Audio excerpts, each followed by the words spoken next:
Yep. Ventilation wise, we're still in the green, but barely. So I'm just going to open a few more windows if you don't mind. Audio now and Make sure. Is anything blanket if they don't want to? Judy? Yeah, we don't. It's gonna be a bit late. She's Do you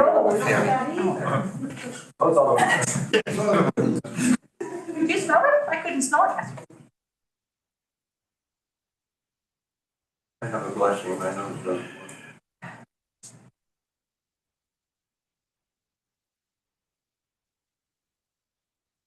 Hey, good afternoon, everyone. I will call this meeting to order at 1:04 p.m. and by acknowledging with gratitude that we live and work on the traditional unceded territory of the Squamish. People have been stewards of these lands and waters surrounding Naqualaha and Bowen Island. Welcome to the Bowen Island Municipality meeting of Monday, January 22nd, 2022, and thank you for joining. For those of us who are joining for the first time online or in person, I'm Andrew Leonard, the Mayor of Bowen Island Municipality and the chair of this meeting. I'd like to start, as I do, by introducing the other elected members of Bowen Island's Council. Starting on my right, we have Councillor Sue Ellen Fast in the lone chair, but normally to her right is Councillor Alex Jurgensen, who's joining us online. Councillor Judy Getty, who would be seat to the left, will be joining us in a few minutes. To my left is Councillor Tim Wake.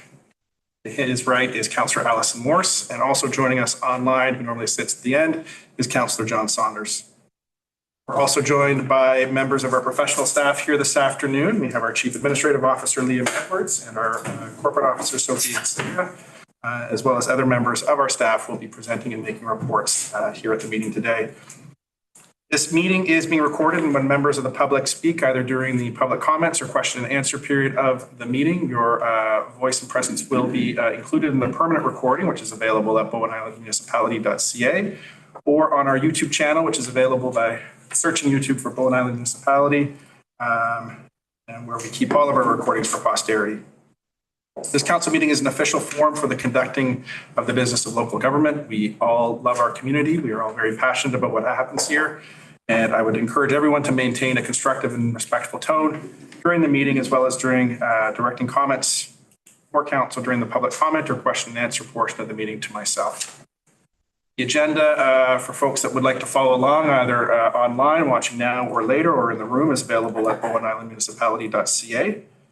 And with that, I will look to the corporate officer for the introduction of late items on today's agenda.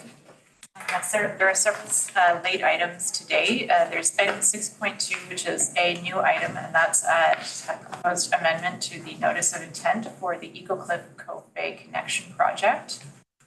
There were 5 additional letters. That's item 8.6A regarding the development variance permit for Foxglove Lane. There is one additional information, 12.11, and that's the Islands Trust regarding a freshwater webinar. And there's an adjustment to the recommendation to move to a closed meeting, and that's adding sections E and G of the community charter subsection 91. Thank you. With that, I'll look for a motion that council approve the agenda and non-table items for the January 22nd, 2024 regular council meeting. Moved by Councillor Wake, seconded by Councillor Fast. Any discussion? Seeing none, I'll call the question. All in favor, raise your hand, say aye. audio. And that carries unanimously. 1 second here to get zoom up on my screen so I can see our other councillors.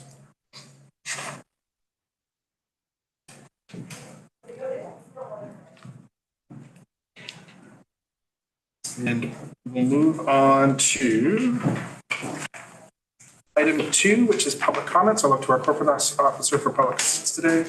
We have 2 public comments today, beginning with Dane Thompson. 3 minutes each. That's just 2 public comments. Okay, so first today is Dane Thompson, and he is on Zoom. Okay. Thompson, are you with us today? Can you hear me? We can hear you loud and clear. Okay, well, thank you for allowing both JQB and myself to address you today. We're here to request the council approve our amendments, address the concerns that have been raised by the community, and also worked with the advisory planning commission and also the advisory design panel. I can't hear. Sorry, just, Mr. Thompson, you're cutting in and out a little bit and it seems a little muffled. Are you able to speak a bit more clearly into the microphone? I could do better than that. Just 1 second. This doesn't affect your time. The technical glitches don't affect your time, so take all the time you need to get set up and whenever you're ready. Oh, do you hear me now? You can, yes, thank you. I'm getting a thumbs up from our other counselors. Okay, great. Thanks, everybody. So we've considered the feedback from the community and also our immediate neighbors, and we found the input has been invaluable. We've been working with Daniel as well in this, and together with the input from the recommendations from the advisory design panel and the APC. Can't hear. Yeah. Yeah, it's still coming through as a bit muffled. That's strange. So I'll just speak up. I'll just yell on my end. I'm sorry about that. No worries. That's great. Well, we worked with the two councils and incorporated their feedback and appreciated the support because they did give us support for our design. But our design has changed since they have last seen the design. Because since then, the municipality has given us the right to connect to the Snug Cove sewer system in a letter. So just wanted to say that we're working collaboratively with everyone. We put an ad in the undercurrent last issue, bringing awareness to the island. We've updated our application, updated our design, and encourage people to call, email, and everything. So we're just hoping that we've reached a point that we can ask this council to make a decision and give us some feedback today, if possible. And we thank you for the time. We really appreciate it. Thank you, Mr. Thompson. Thank you. Next up, we have Robert Wood. Mr. Wood, feel free to come on up and grab a seat at the front. Relative to the very, That's okay.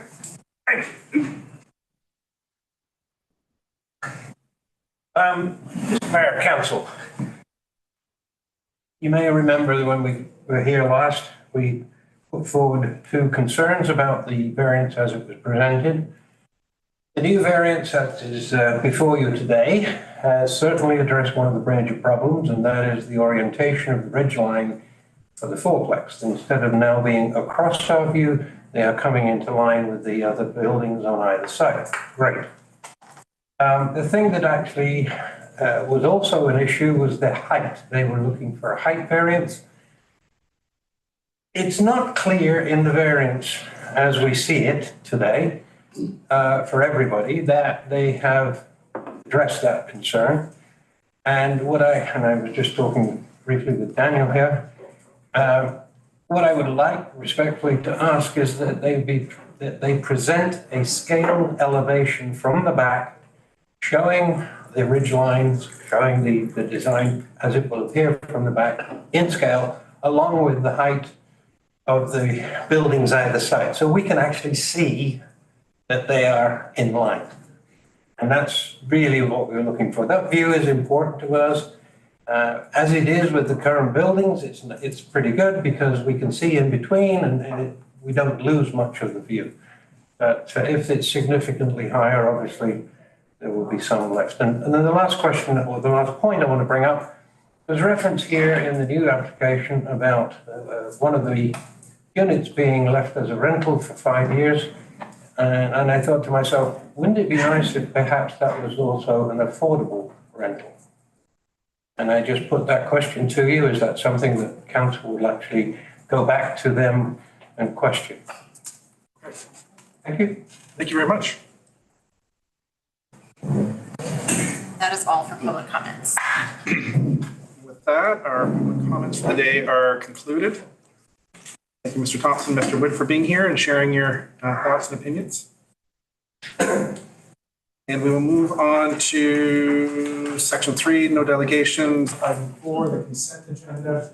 I'll look to council for any other thing you'd like to remove or pull from the consent agenda.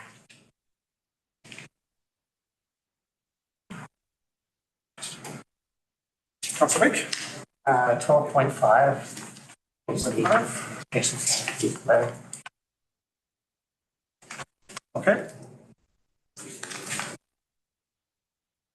Any other items from council? Seeing none, I'll look for a motion to adopt the consent agenda.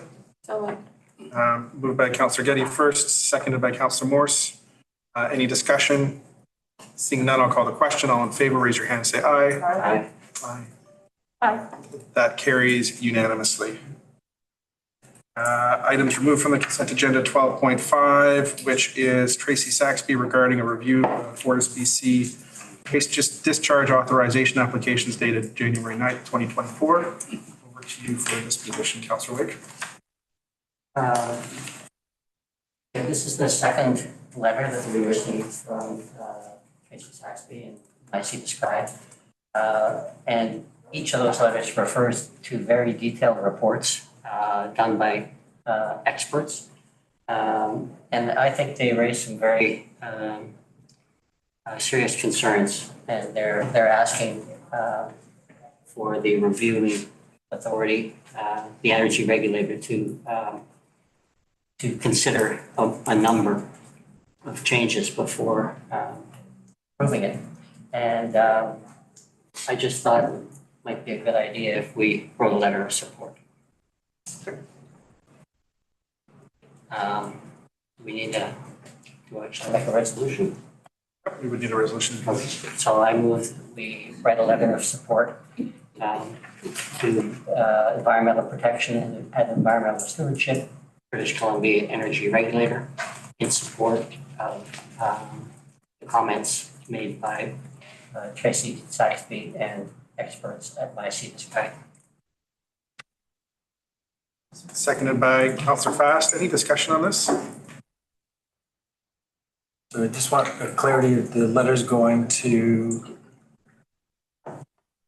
be sent directly to My Sea to Sky, or to the Fortis, or to the province?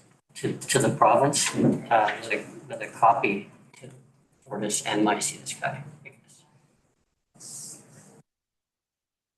Would also recommend adding MP Weiler and MLA Sturdy. That letter as well. For my own edification through staff, what has our response to date been on this project? To Liam or matter of environment. I know that we've participated in some way, but just for clarity for council and community that are watching, what has been our involvement in this process so far? Well, this is for the pipeline project, is it? Yeah. And this one, I think, is particularly focused on discharge permits. And so I don't know that we've had a specific response to this specific issue, but I know that the municipality has had numerous letters directly to Woodfibre itself and to the province and to the federal government over the many years that the project has been envisioned.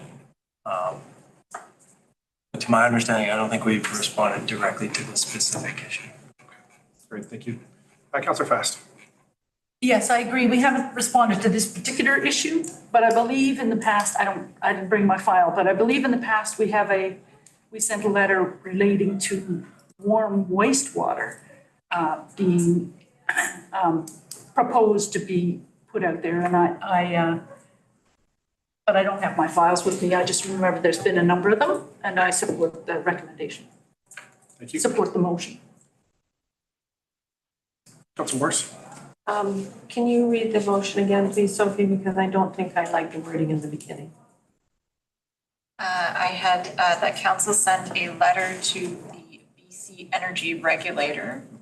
It says in the letter, with a copy to MP Weiler, MLA Sturdy, Fortis, IC to Sky, made by Tracy Saxby and associated experts at IC to Sky. being as we haven't read the comments, none of us have the required expertise to know whether what he's saying is good or not, and other people have also probably provided the expertise to say that the BC Rail and wood fiber projects aren't a problem. I think it would be better if the wording was ensure that the comments provided by My Sea to Sky are properly addressed. Because the way we're wording it that we've read it and we understand it and we believe the expert. And I haven't read it. Not sure whether I would well, I probably might. So I think we shouldn't be saying we think this guy's right and the other guy's wrong. We should be ensuring that they consider those comments in making their decision. So that wording was support the recommendation. And I think we should just say, rather than support the recommendation, I think her Sea to Sky letter recommendation was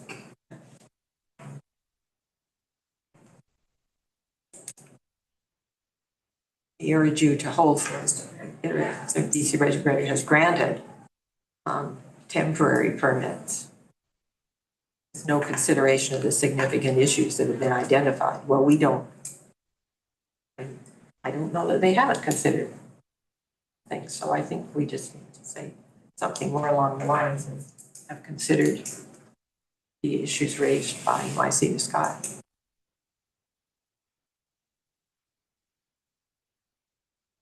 Is there a formal amendment there, or is that just discussion for now? I'm quite happy to make that as a formal amendment.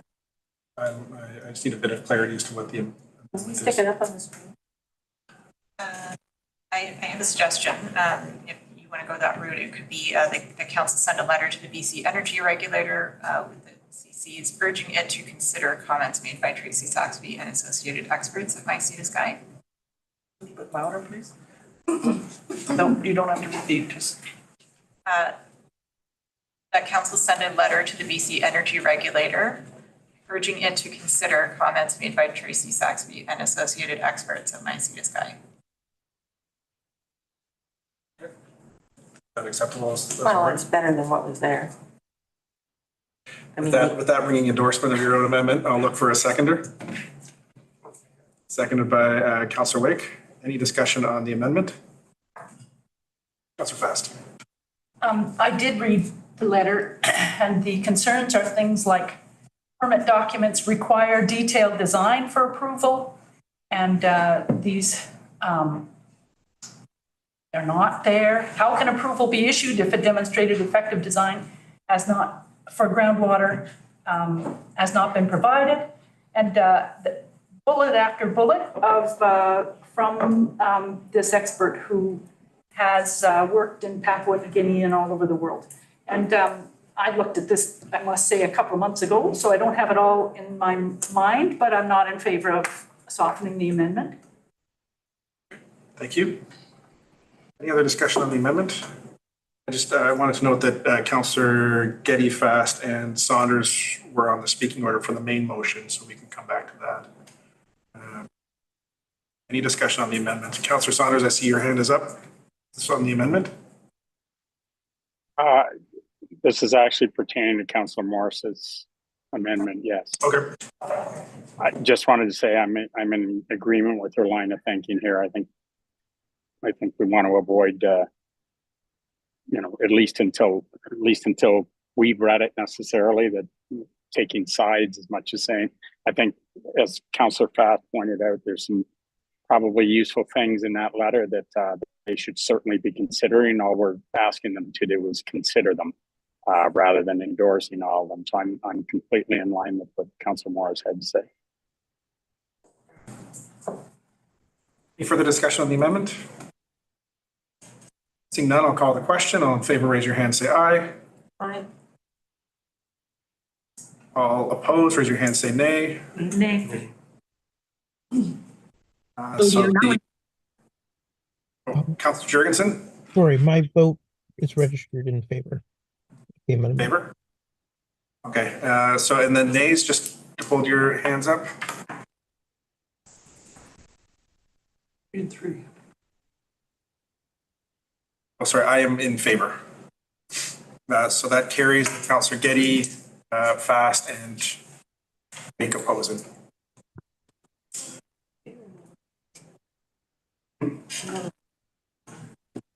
Okay, so back to the main motion as amended. I'll pick up the speaking order again. Councillor Getty?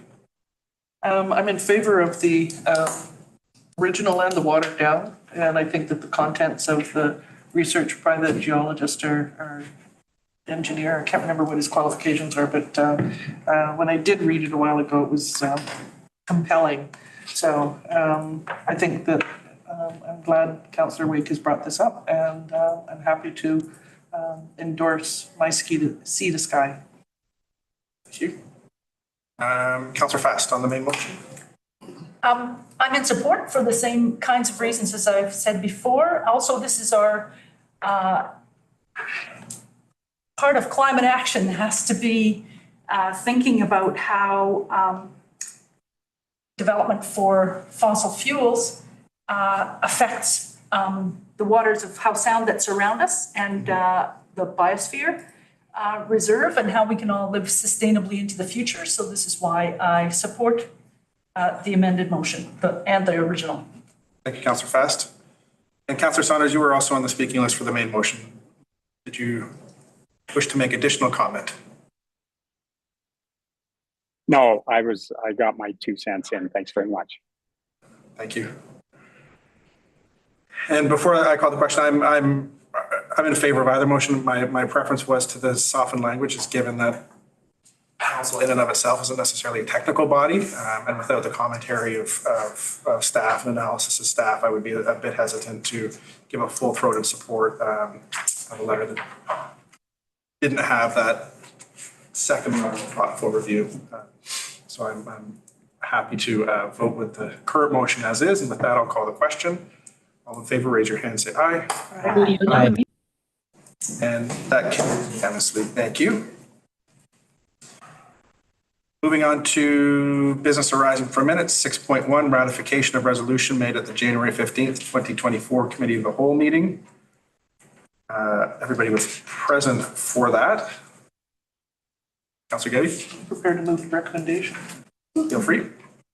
All right, the council directs staff to revise the active transportation plan based on discussions at the January 15th, 2024 meeting, specifically by adding reference that the plan is aspirational, clarifying the level of commitment, removing the priority matrix and capital spending plan, and report back to council for consideration of adoption. Moved by Councillor Getty, seconded by Councillor Fast. Any discussion on the motion? Audio now unmuted. Press Councillor Jurgensen? lowered. I'd like to also ask that the plan be additionally referred to the Accessibility Committee for comment. Okay. So an amendment that the plan also be referred to the Accessibility Committee for comment. Any objections to that amendment? Seeing none, that'll pass by unanimous consent. Question, Yes. would that be prior to and informing staff of their reconsideration? That would You're not, not. That was would my be- intention, but I'm okay with it in either way, depending on how the rest of council feels. right. So my reading of the motion right now is that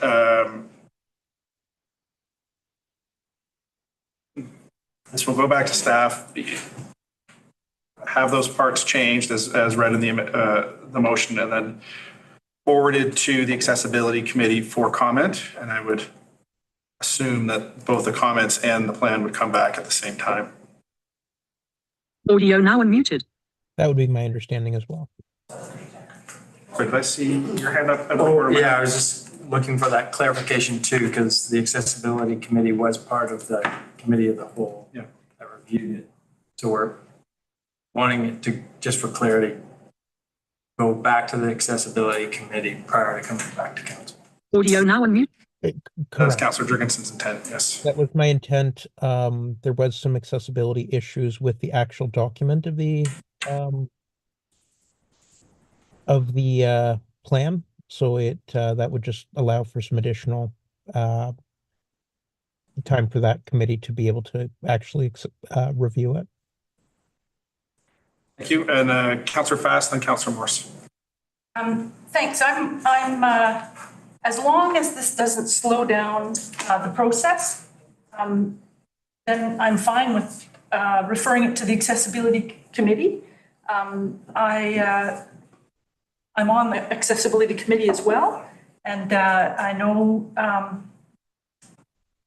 all the committees had things to say, but they didn't necessarily have a chance to meet about it either. And I think we might get comments from other committees as well, but I don't want to hold up the process because I think we need to keep it moving along and so that we can be applying for grants and bringing it back to council. But if it needs to go to this committee, I'm wondering if it'll need to go to other committees. Could we include in the motion the fact that the plan and comment from the accessibility committee to come back at the same time? Audio now unmuted. I can with that amendment. We can make that amendment, or I mean, I can just plan the agendas in a way that happens. Okay, thank you. All right, Councillor Morse. I was just needing a bit of a memory refresh. Was the accessibility committee one of the committees that was referred to in the first place, along with all the other committees? So is the accessibility committee the only one that didn't have time to meet to provide committee comments? No. So all the committees didn't have time to meet to provide committee comments. Correct. So I think we need to treat everybody fairly and, you know, refer the minutes of the committee of the whole and back to all the committees. So if they want Audio to. now unmuted. No worries. I'm just going to air traffic control this bit. Thank you, Councillor Morse. Over to Councillor Fast, then Councillor Jurgensen. I believe I heard Councillor Jurgensen say that it was an accessibility issue that prevented some members of the committee from being able to review the committee of the whole materials. It wasn't that the committee wasn't able to meet. And this is what I'm concerned about, is referring it back out to all the committees before it comes back to us again. Slows down the process, and I think we need to do the work of council and advance the work, and everybody's comments will come into staff as the committees have a chance to meet, I think. And that can all be included in staff's report back to council for consideration of adoption. But I don't want to refer it all back out to committees again. We've just had that committee of the whole. Thank you. Thank you, Councillor Fast. Okay, and seeing no further comment, my understanding is that we had that. I think Councillor Jurgensen still has his hand up. Yes, I'm gonna Okay. participate as a first-time speaker here. We did have the committee of the whole meeting. My sense of that meeting was that at the time, council did get some robust discussion and conversation back. We had many pages of feedback provided to us and given to us, and then this was the recommendation that council came up with to bring back to this meeting. I would support the referral to the accessibility committee, particularly if there are certain accommodations that need to be made. I think that's entirely within their purview and entirely their privilege to ask for. But my sense of the transportation committee and the finance committee and the was it environment or parks and trails? It was Environment. And the environment Climate committee action. and climate action was that we got a lot of robust commentary there. And given that we're stating that the plan is aspirational and it's subject to change, I'm not sure how much more detail we need to go into just for the sake of governance creep at this point. Any further comments? Questions, debate? Councillor Jurgensen? Audio now on mute. I did just want to clarify to Councillor Morris's point that the reason for me requesting that additional time was because of the accessibility of the document, rather than it being something that I felt need to go out to it because of accessibility as a committee, but rather the accessibility of the document. Thank you, Councillor Jurgensen. That'll call the question. All in favor, raise your hand, say aye. Aye. Aye. That carries unanimously. 7.1, revenue anticipation borrowing bylaw, number 632. Sorry, we just had item 6.2, which was. Right, quote my other document. Yeah, what was that again? 6.2 is an amendment to notice of intent, Eagle Cliff Cove Bay Connection Project. So this item came up in conversation between surfaced by staff, and then we had a conversation on it this morning, which is why it's coming up a bit late. However, given that the Cove Bay water treatment project as well as the Eagle Cliff borrowing are coming to a head at the same time, and there's challenges from the infrastructure side with the Cove Bay project, it was suggested that just for the sake of clarity and for the security of knowledge for the folks that are in the Eagle Cliff local service area, that it would be good to clearly spell out that the notice of intent that the borrowing isn't going to occur for Eagle Cliff until the Cove Bay water treatment plant is operational. And then also not included in some of the information is that the there's about $820,000 paid as a result of parcel taxes. The overall borrowing might be lower given the number of properties that are connected to the system. So what this amendment has to put it in the notice of intent, so to bring it back and then to send it out again to the community is that, hey, Eagle Cliff, we're not actually going to draw down on our money until that Cove Bay water treatment plant is up and ready to go. And the overall amount that you're going to pay is going to be lower depending on an unknown number of connections that are going to be coming forward. And I'll look to staff just for any further comments on that if I've captured it correctly. Yeah, just a quick summary again. So we're looking for the ability to move forward with the project, but we will not initiate the project in any way that would incur expenses such as going to tender prior to the drinking water treatment plant at Cove Bay being operational. Any questions on that?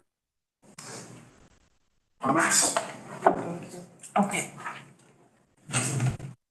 So I'll make the motion on this one that council directs staff to amend the notice of intent to indicate that the project is contingent on the Cove Bay water treatment plant being completed and operational, and to indicate that the parcel tax may be lower depending on the number of properties that connect to the system, and that the notice be reissued and the response deadline extended by 1 week to March 4th, 2024. Seconded by Councillor Fast. Any discussion on the motion? Councillor Getty? So if I were living in Eagle Cliff and there's a question in terms of the water treatment plant, that would help us needing more capital in order for it to be up and operational, then I think I would want to know those numbers as well. So not only operational, but further information with respect to any additional costs. That can be amended to that first part of the notice of intent. Which There are no additional costs at this point. At this point in time. Yes, It's not but we're operational. issuing notice right now, so. Okay. But indicate the project is contingent on the Cove Bay water treatment plant being completed and operational. And any additional costs as part of the calculations are under consideration.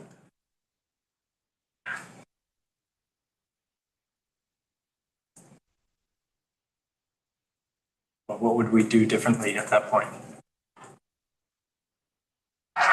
Well, they're not gonna be asked to, so we're asking for the notice of intent is to borrow up to X amount of money. Correct. And that's without any understanding of any potential increase in costs. And it would only be spent if the system is operational, regardless of whatever those costs might be. That's right. Councilor Wick? Yeah, just wanted to clarify, I think any costs that do come up in order to complete it are not going to be included in what Eagle Cliff is going to have to pay. Got that right? I think we're complicating things here, but essentially what we're looking for, what we're looking for council to agree to move forward with the project as it's currently envisioned with the current costs. If the public, and we're saying for clarity that we will not draw down any costs for this project until such time that the Cove Bay treatment plant is operational and, is operating satisfactory. So, and if the public, the members of Eagle Cliff choose to not support that, they then have to sign a petition. They have to clearly inform their petition against this to the about 50% of the eligible members of the public have to issue their petition against to quash the direction. Otherwise, council will move forward with the project with the authorization to borrow, but won't initiate until the project or the treatment plant is operational. If costs then escalate for some unknown reason, then staff will need to come back to council to then ask for approval to address those escalations. And that would be a different matter altogether. But at that point in time, the conditions would have been satisfied and met to advance the project. And just for clarity, and I'll ask you this, Liam, this notice of intent is for the project that connects the two. Correct. It's not for the Cove Bay treatment plant itself. No. Yeah. And, from a theoretical perspective, from a timing perspective, it's entirely feasible that the Cove Bay treatment plant issues get resolved prior to the completion of this loan authorization process. And so theoretically, and hopefully, we're in that position where the treatment plant is operational prior to the completion. And is how do I put this? Is the completion of the Cove Bay water treatment plant something that you'd like to comment on at this point, or what can we tell the community about? Well, so as we identified in the last week's news release about the plant, we're working to try to bring, there's essentially 2 vessels of filters that supply the water to the system. And we know with certainty that one of the 2 vessels cannot operate, but we're hopeful that we can get the other vessel to operate adequately. And if so, that can provide water for the entire system. And so it's too soon to say whether that one vessel will function properly. And even if it does function properly, we still require Vancouver Coastal Health Authority to operate just on the one vessel to then say that the system is fully functional. At the same time, we have issued a request for new filters, which are in the procedure of being shipped from Europe. It's where the filters come from to Bowen. So hopefully we get those new filters in a timely manner as well, so that we can bring the second vessel online. So, staff are doing everything they possibly can, and they're getting good cooperation from the technology provider for the system. And we have had their technology provider's own staff on site as well. So we're staying in close contact with Vancouver Coastal Health as well. Councilor Fast? Thank you. I'm in favor of this motion because I used to live in Eagle Cliff 30 years ago. And even back then, there were significant water supply concerns in the summer. And I have only seen more problems since then, obviously, and staff have been working hard at council on helping solve all this. The connection project is great. The funding, we've received the grant funding to support that work. And I really support this adding clarification to people out in Eagle Cliff to answer some questions so that they can feel more confident that they know what's going on, or that what they're being asked, or that they have specific questions that they can ask. Because I see all kinds of comments out there on Facebook, and that's not necessarily what I've seen through 30 years of being involved in watersheds and having lived in Eagle Cliff. Thank you. Over to staff. Yeah, thank you, Mayor. Just hearing Councillor Fast speak, it made me think about it might be appropriate to review a couple of the key elements that got us here, because it has been a project long in the making. And so I know some folks think that it maybe an alternative option is to simply reline the Eagle Cliff Reservoir. And I want to remind folks that we did look at a cost comparison of that. And it's not as simple as just relining the Eagle Cliff Reservoir. That the berm that holds that reservoir in place is been identified by the provincial dam safety officer as a dam of concern. And so we don't know what the full costs of renewal and replacement of that dam. We have estimates. And we also know that as a standalone system, it would also be required to have a full filtration treatment in place. And so from a cost comparative point of view, it's not a cheaper solution to continue as a standalone system. And certainly from an operational point of view, it's more efficient and effective if it's a joint system. And I just also want, folks to know that if they're really thinking about the long-term cost effectiveness, having it as one combined system will also help defray future capital costs and capital upgrades across the entire system. Any further comments? And then there's climate change. Yeah. Right.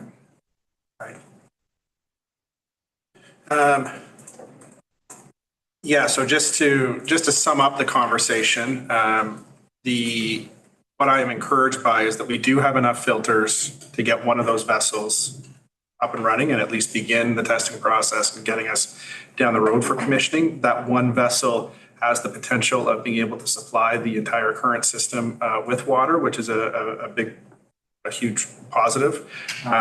We know that this is a project that has had many setbacks that have led to a couple of years of delays. So any optimism at this point is tentative at best. However, in some deep conversations with the Director of Engineering, with staff, and getting a sense of, and then even my own research of going back through old council meetings, old reports, it feels like we're very close, and it feels like the system, once it starts, is going to be operational and will work well.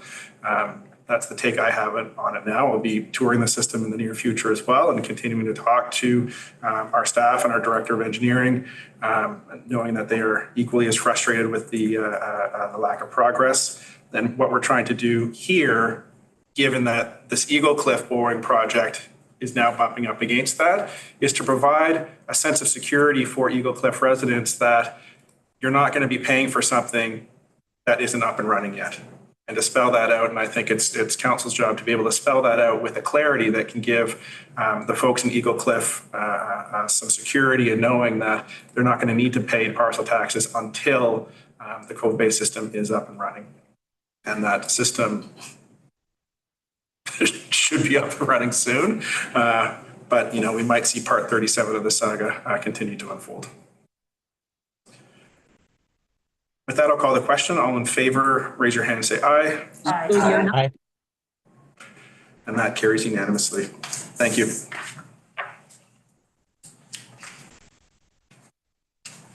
And apologies, Ms. Watson, back to 7.1 revenue anticipation borrowing bylaw number 632. I will hand it over to you here on Zoom.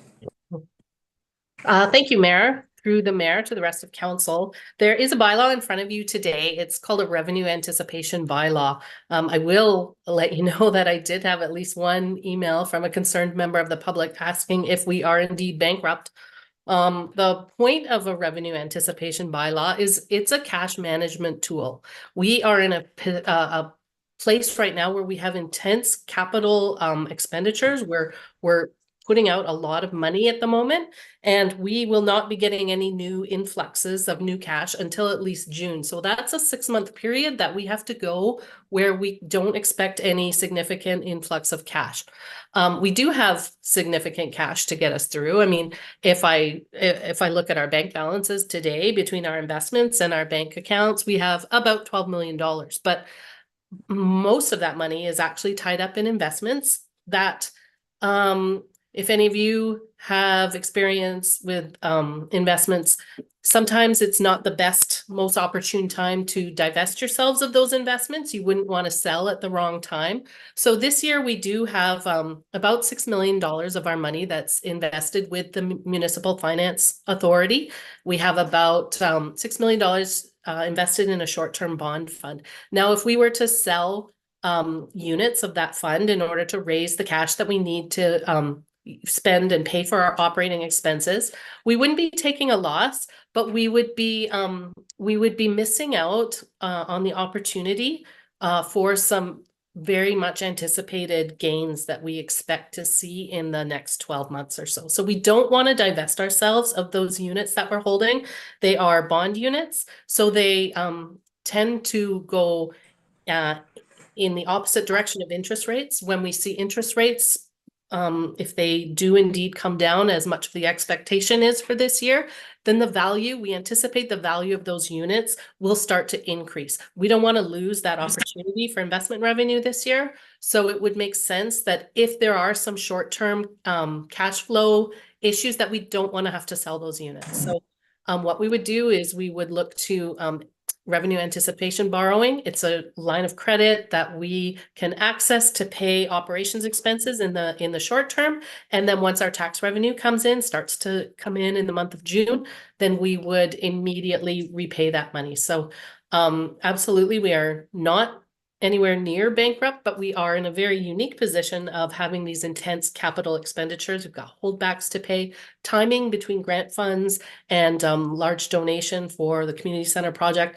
It's very much a precautionary bylaw. I don't actually anticipate that we will need to access it, but in case we did, it's best that we have it in place and we can just access those funds without any more council approval needed. So that is the purpose behind getting that bylaw in front of you today. Thank you, Ms. Watson. Over to Councillor Fast. A question for staff. This looks familiar. Do we not do this kind of thing other years as well? Or is this a first time? No, certainly.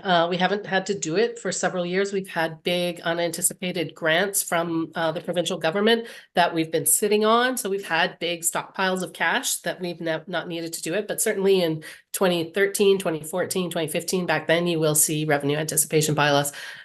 To my knowledge, we've never acted on one or drawn one down, but they're done just as a precaution. Thank you. Councillor Morris. Councillor Faz may be thinking about the Allen's Trust. They do it every year. I wasn't, but I'll speak for myself, thanks. Seeing no further hands, perhaps we could get the recommendation on the floor, please. Councillor Fast. Yep, I move that pursuant to Community Charter Section 177, that the Bowen Island Municipality Revenue Anticipation Borrowing Bylaw number 632, 2024 be read a first, second, and third time. Seconded by Councillor Morse. Any discussion? Seeing none, I'll call the question. All in favor, raise your hand, say Audio now aye. on mute. Aye. Aye. And that carries unanimously. Thank you. Thank you. Moving on to 8.1 commemorative bench policy 2201. We have Carla Scoos, our manager of environment and parks planning, here to answer any questions, I believe. Is there a presentation on this one, or is it straightforward? Yeah, pretty straightforward. Okay. Any questions for the manager? Councillor Fast? Thank you. And having been involved with this for quite a while, including on the subcommittee that the Parks, Trails and Greenways Committee did, I just wanted to ask in where it says E, no QR codes, would that also include website addresses? Because, okay, because I did check that bench that's in the meadow, and it does have a website, not a QR code that I have seen somewhere, but it wasn't that bench. Anyway, as long as it's, I can put a note in the policy to include that. yeah, thank you. Just all it needs to say is right before that, web addresses or QR codes. That would be great. Thank you. Then I'm happy to move the motion. I see Councillor Jurgensen with his hand up. Councillor Jurgensen? Audio now on mute. I'm just wondering if it's possible to put, I like where Councillor Fast is going with this, but was wondering if it could be stated in the policy that the exception on QR codes be granted for the purposes of providing the same information that is on the bench in an accessible format. Which could be such information could actually be included in a QR code. So I thought that might be useful to distinguish that as its own use case. So just to comment on that, the reason that we didn't want QR codes or that it was suggested that we shouldn't use them is because they connect to a website that could be changed at any time, and that the content of that website could become something that, you know, was undesirable or offensive at a later time. So Completely because of that, understood if it was used for a link in a QR code rather than content, but content can also be included in a QR code. That would not change. if there's a way to do that, I think maybe we could consider that on a case by case basis. Yeah, no problem. Thanks. Councillor Goody?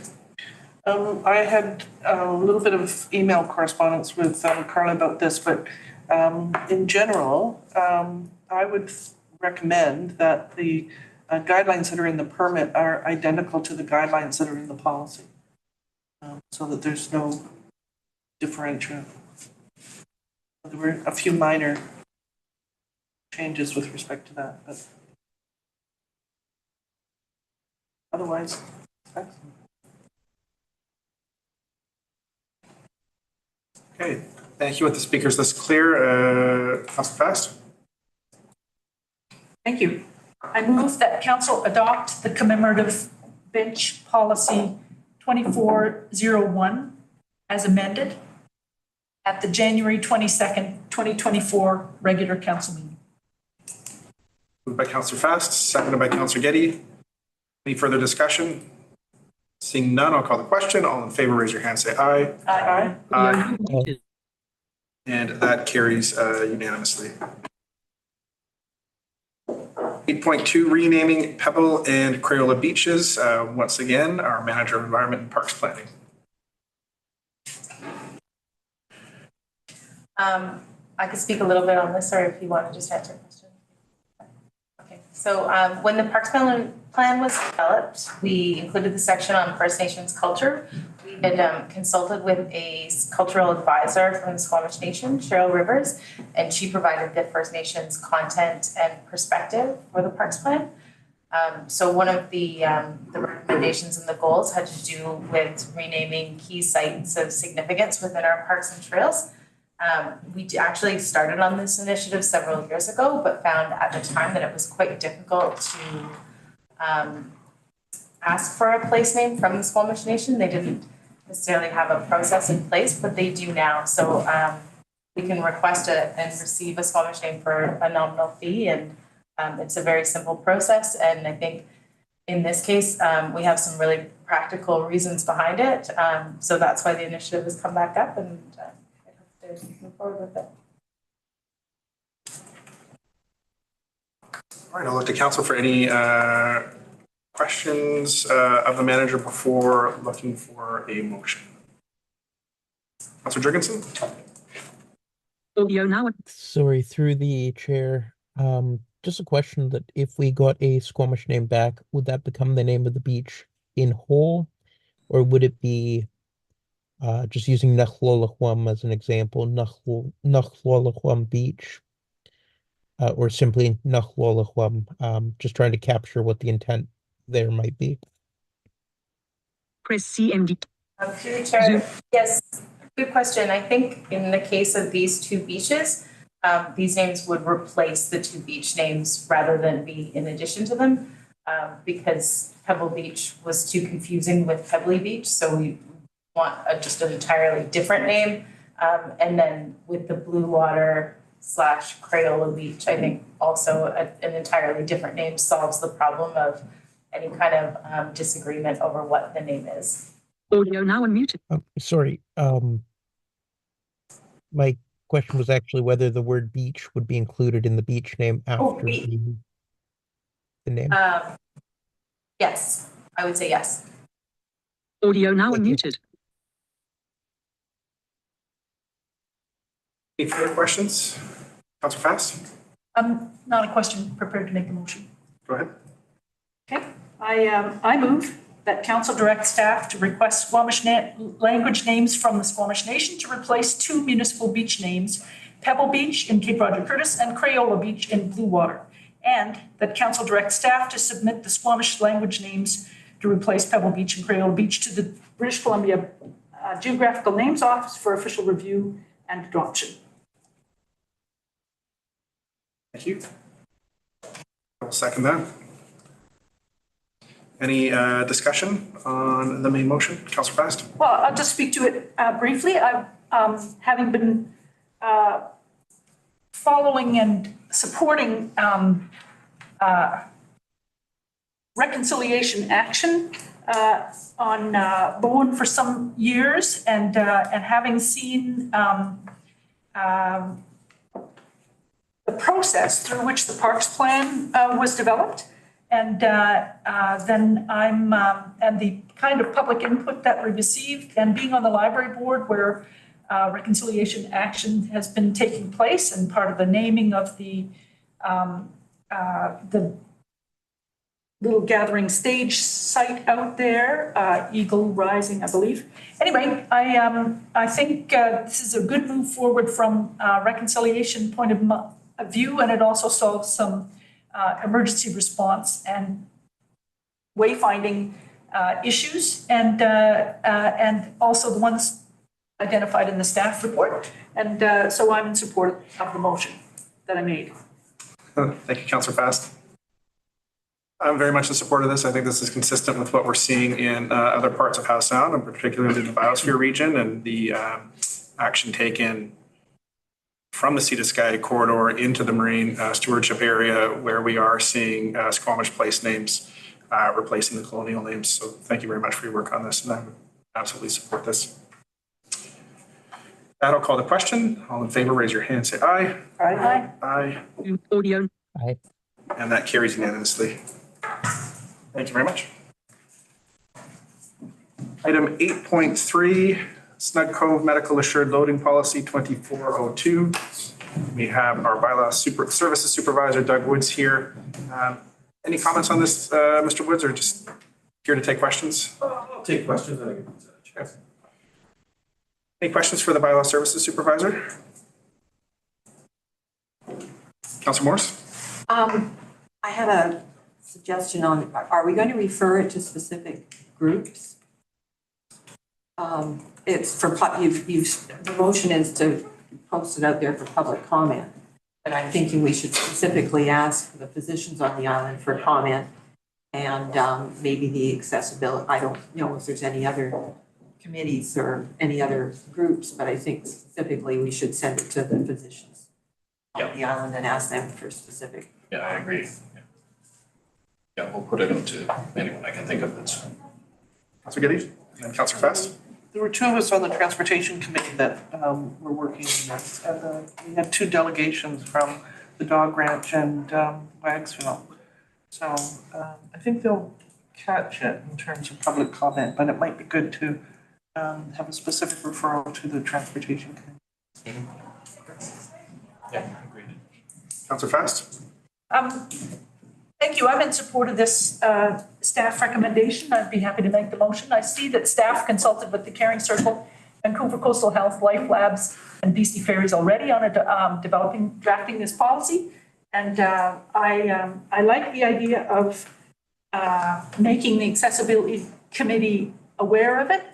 But if it's going out to public comment, I didn't want to hold up the process again by asking one of our advisory committees for something that staff have done a lot of work on. And I think it's been working well over the years. And it's more about reading the policy, emergency situations, critical or emergency medical appointments, or traveling due to a life-threatening illness, be experiencing undue or extreme discomfort and difficulty waiting extended periods in the waiting time. I really approve of getting it all clarified into an actual policy that we all agree on and that we can refer people to. I think it's great. I would like to just, do we need to refer it separately or before, or can it all go out at once? I guess that's my question to the Accessibility Committee and any other committees. Right. Just from a process standpoint, I think that would be up to if council wish to make those explicit referrals, it would be part of the recommendation that gets moved and passed. Okay, well, I'll stop there. I see Alex has got his hand up. Yes, I see Councillor Saunders first and then Councillor Jurgensen. Audio now unmuted. Thank you. My only question, this is incredibly cynical, so I apologize for that up front, but I've seen worse. I've read through the policy here, and I think it makes great sense. My only question is, once you get your mitts on one of these cards that you put in the front and back of your car, people might misuse those, and how are we going to police that? Because I can actually see it happening, unfortunately. That's a fair question. I think you'd find almost any program can be abused if people want to put their mind to that. One of the things we are doing is ensuring that there's dates or periods of time associated with the issuing of the cards. So, is there? Sorry, just as a follow-up, then would the cards be?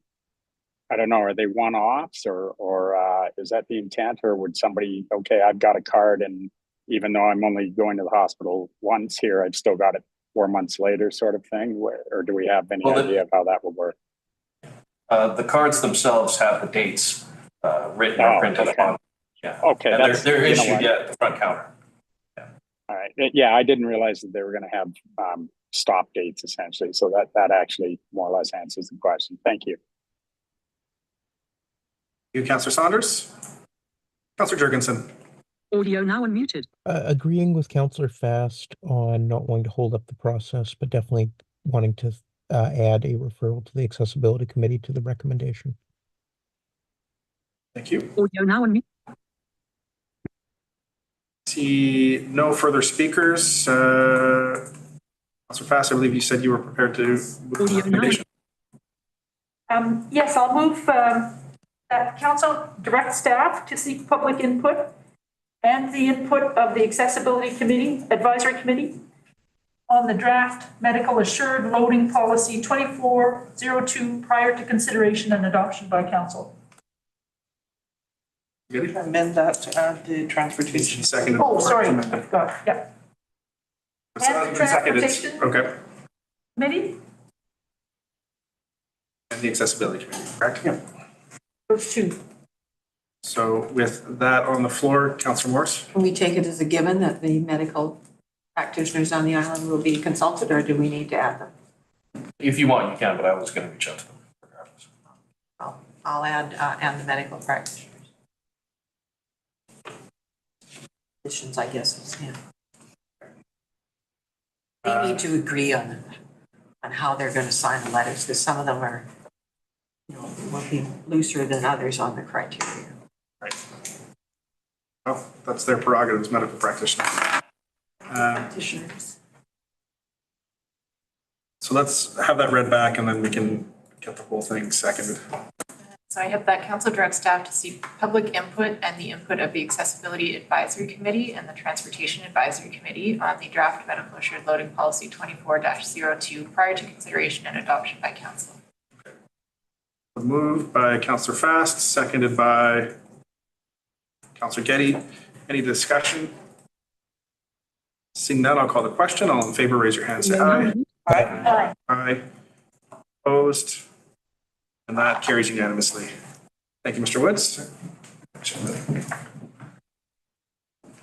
8.4, consideration of an application for a development variance permit at 211 Highland Trail.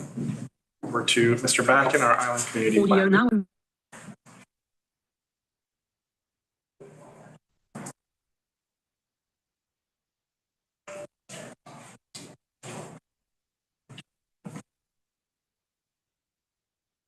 All right, thank you, Mayor and Council. So this development variance permit application is to request the reduction of side setback requirements at 211 Highland Trail from 3 meters to 0.25 meters in order to legalize 2 sheds and a deck which were built within a setback area. This application was introduced to council during the regular meeting on November 27, 2023, where council directed staff to issue notices to all properties within 100 meters of the subject property, advising them the council would consider issuance of the permit at the January 22nd, 2024 regular meeting. Just showing the site plan again, see the sheds and deck, part of the variance on the right or east side. And just putting up again, same site photos shared from last time. We can go back to these for reference, just showing again the 3 sheds and deck as part of the application, and just some photos of the steepness of the property. One additional letter of support was received from the public since the last hearing, bringing the total number of letters of support received during the application process to 4 letters signed by the owners of 6 properties in the area. No letters of opposition were received. So the image there just showing all properties falling within that 100-meter radius. And then this image showing the location of any letters of support received. So you see there's just one outside the radius there. As the variance request is considered low impact with no concerns expressed from neighboring property owners, staff recommends that council issues DBP 2023-0244 for the reduction of side setback requirements at 211 Highland Trail.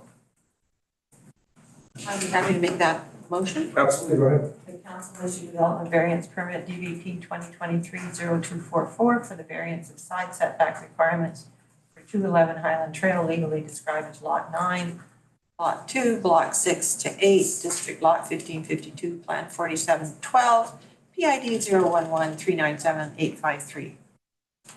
Okay. Seconded by Councillor Wick. Any discussion? Seeing none, I'll call the question. All in favor, raise your hand, say aye. Aye. Aye, and that carries unanimously. 8.6, the reintroduction to an application for a development variance permit at 1104 and 1108 Fox Glove Lane. Evergreen? Oh, whoops, yeah, there's 3 of them here. My apologies, Mr. Backen, for trying to steal your time here in the spotlight with us. 8.5, introduction to an application for a development variance permit at 1673 Evergreen Lane.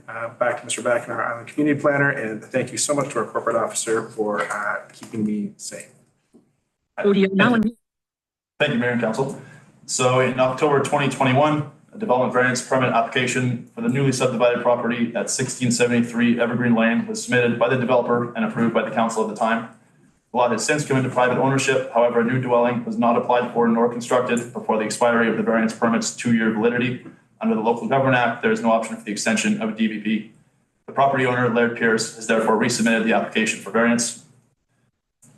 The variance request is to reassign the rear and side setbacks of 7.5 meters and 3 meters respectively.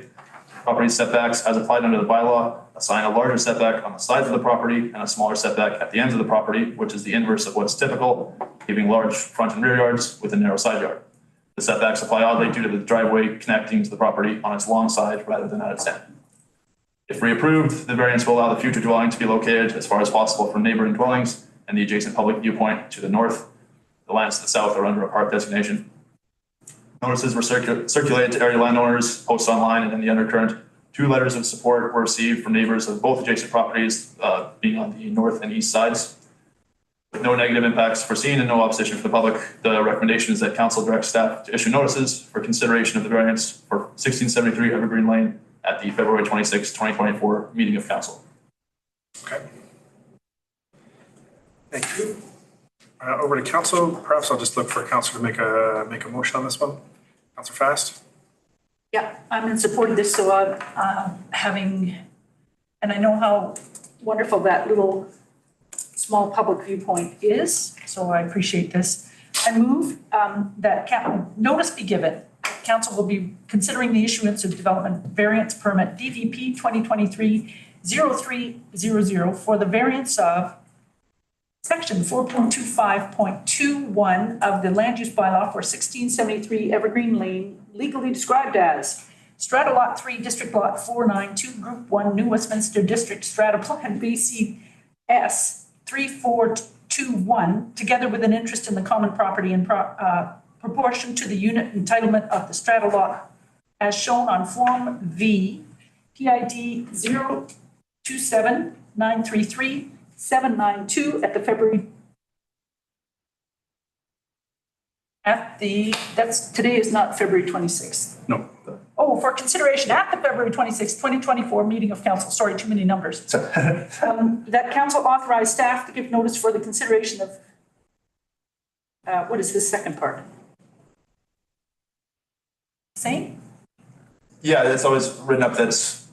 That we authorize staff? Yeah. Okay. That council authorize staff to give notice for the consideration of issuance of development variance permit DVP 2023-0300 in accordance with Section 499 of the Local Government Act to all properties within 100 meters of the legal boundary of 1673 Evergreen Lane, legally described as Strata Lot 3, District Lot 492, Group 1, New Westminster District Strata Plan, BCS 3421, together with an interest in the common property in proportion to the unit entitlement of the strata lot shown and on Form V, PID 027933-792. Thank you, Councilor Fast. I got the numbers. Seconded by Councilor Wake. Any discussion on this? Seeing none, I'll call the question. All in favor, raise your hand, say aye. Audio now unmuted. And that carries unanimously. Thank you, Mr. Backham. Now on to 8.6, the reintroduction to an application for development variance permit at 1104 and 1108 Foxglove Lane. To Mr. Daniel Martin, our manager of planning.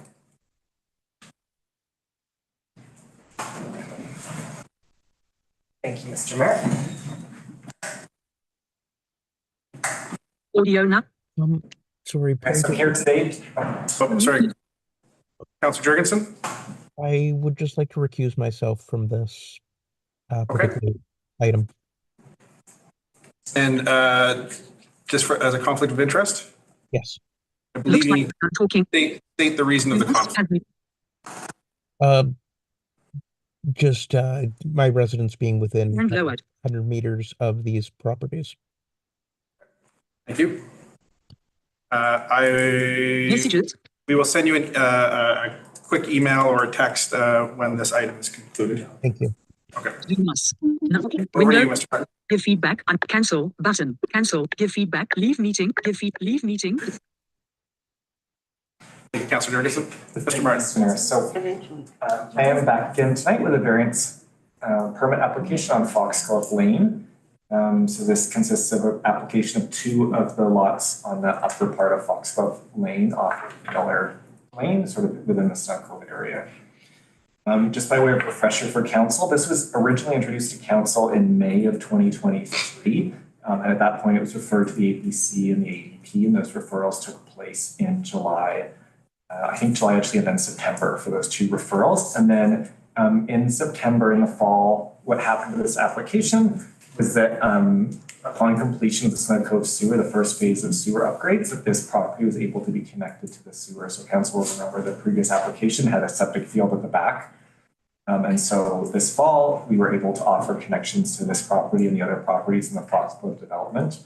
And so with that new information, the applicant took some time to revamp their application and have decided to proceed with an amended application I'll get into. But just in terms of where we are in the timeline, that caused a big rethink in this overall application. So we're returning to council now with an amended application.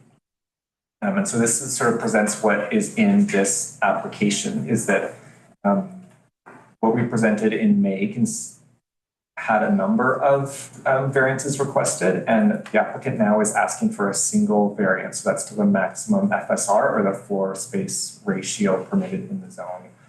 And they're asking for a variance to increase the FSR from 0.85 to 1.022, which would allow an additional 93 square meters overall in the development, which is about 1,000 square feet. There's no variance being sought any longer to the height of the building, to the maximum dwelling size, or to the setback reduction. This is just then showing a view of the building from the east, so from Foxglove Lane. It's on the side of the design, and then on this side is showing what was included in the application. So the applicant modeling how that how the revised building would be viewed from the Bowen Court, essentially lawn. And it's probably not possible from where you see, but in the diagram, what is sketched on the photo is essentially what's drawn on as the previous application that you saw in May. So the height has been reduced, and more than that, the orientation of the building being changed, so essentially to mirror the 2 duplexes on each side where the roof line essentially run back to front of the house as opposed to before they went side to side, which had a much larger impact on the overall view. And then this was presented in May, but these are some of the guiding OCP policies related for the area. Talk about scale and character of the development blending in, minimizing impacts on adjacent properties, pertaining to traffic, privacy, screening views, and then being consistent with the scale and diversity of the village. And again, design of buildings, landscaping, and minimize obstruction of views from existing properties, blending well with existing natural features, give the impression of small scale building forms. We sent out the amended application notice 10 days before this meeting. We've heard back from 4 of the residents of Foxglove in opposition, and we've received 1 letter of support from outside the notice area. And let's say council probably remembers from May, we did receive letters of support from some of the property owners in Foxglove at that time. We haven't heard from them in terms of the amended application.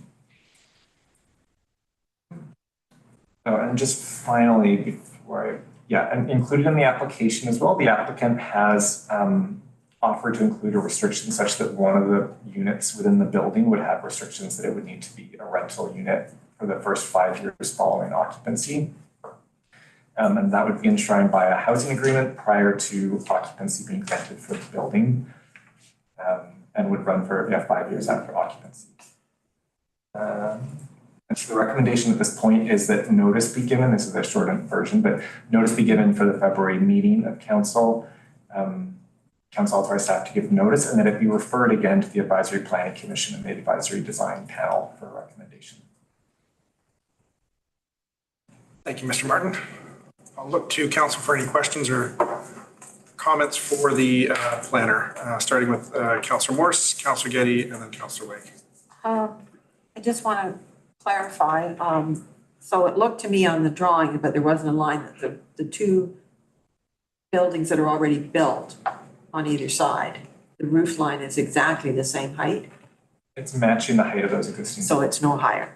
The second question is, originally, before they started all this, was it 2 duplexes that were allowed on each lot? So now they've got a 4-plex instead of 2 duplexes, which is 4 units, so we've got the same number of units? Same number of units. Okay, and then the other thought that occurred to me, I'm assuming that the applicants are either going to live in one of these themselves or sell them.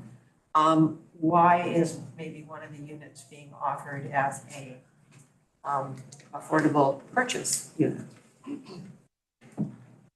I don't know. I know the applicant has spoken to me quite a lot about hearing the need for rental housing on Bowen. Yeah. And the desire to provide rental housing on Bowen.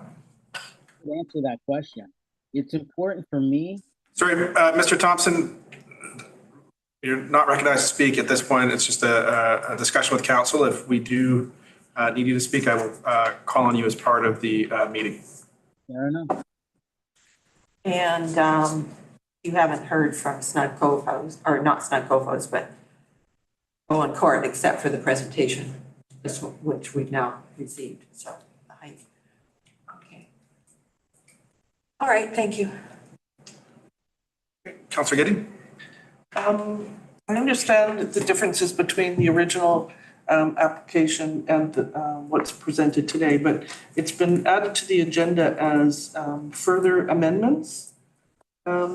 Or it's been marked and highlighted as having, I can't figure out where those further amendments are, unless it's some typos or whatever.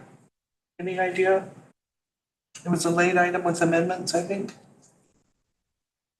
Through the chair, the report was revised slightly. The staff report was revised. I think that the staff report was revised from the original publication, but just in terms of the section that discussed the Local Government Act and power to vary. But Was the that a paragraph about the Local Government Act, for instance? Yeah. Okay. But the actual application is dated January 10th, I think, the design drawings, and those haven't changed since it was since we published the agenda.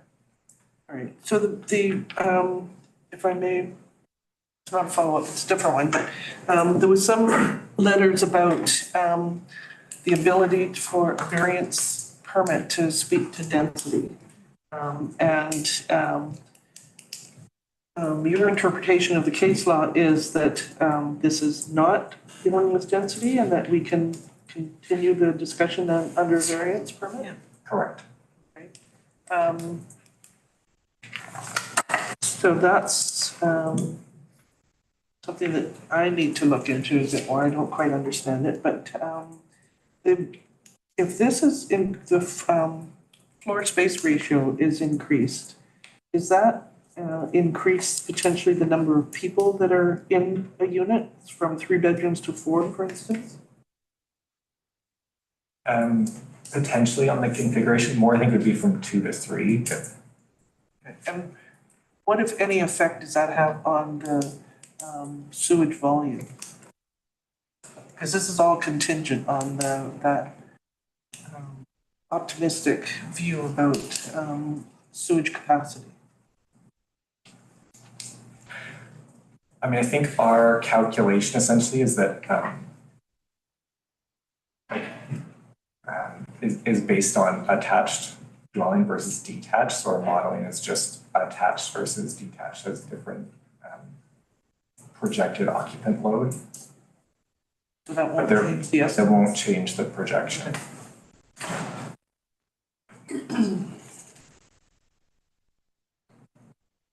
Okay, so we have Councillor Wade, Councillor Saunders, and Councillor Fast. Thank you, Mayor Levitt. I'm having trouble with this in terms of policy 160. I think the Director of Planning had actually highlighted a couple of the points in his presentation.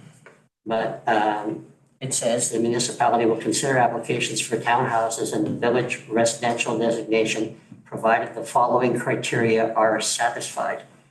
The scale and character of the development can blend in with surrounding natural environment. I think there's some question about that, but the one that I think is more important is impacts on adjacent properties pertaining to traffic, privacy, screening, and views can be adequately managed.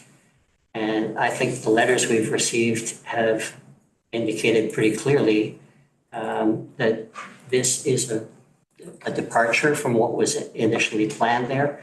It's an expansion and of a policy of a design and FSR requirement that was very carefully thought out.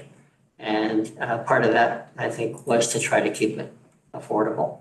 And this is, from increasing from 0.85 to 1.022 is a significant increase, and it sets a precedent. So I don't think we should be considering this, and I don't think it comes down to whether or not it's density and whether the views, whether it blends in with the surrounding natural environment. Those are considerations. The last thing I'll mention is the offer of rental to help solve our rental problem. First of all, doing that just for 5 years is really not very meaningful. And there's no indication that it would be an affordable rental. And as this would make the building bigger, it would therefore make it more expensive. So I think it's a move in the wrong direction in terms of affordability. Those are my thoughts. Thank you, Councillor Wick. Over to Councillor Saunders. Thank you, Mr. Mayor. Just for clarity, I'd ask Mr. Martin, I'm struggling a bit with this because most of the bulk of the letters, when we looked at this, a number of them were indicating this will really impact the view. But unless I'm missing something, I'm not sure how it will, because it's the same height as is allowed in any event. So am I missing something, or is it probably no longer a valid concern? Through the chair, I think the letters, the 4 that I saw from the neighbors that came in over the weekend, I think we're mostly concerned with sort of the character of the neighborhood and sort of the precedent-setting nature of it. I think I would agree that what we've seen in the application, it's not asking for a height increase. It's trying to match the roof lines of the neighbors. I have trouble seeing that impact on views specifically. Right, okay.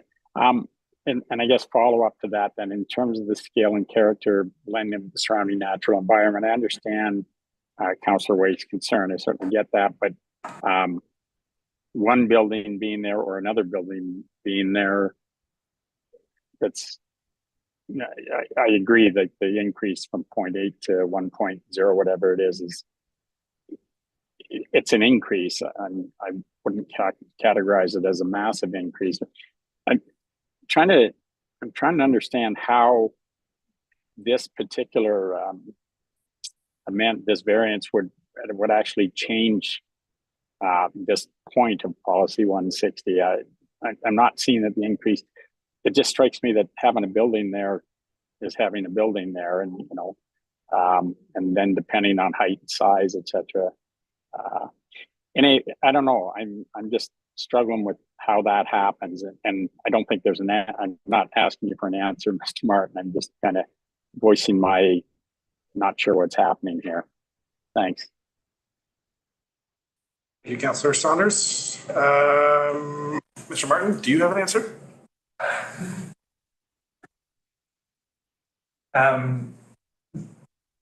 It's okay if you don't. Yeah, I think I would just say that that's partly why I'm seeking the referral to the design panel and the planning commission, specific to thinking of those questions about how the character, how the scale of the building relates to the character of Foxhill Lane.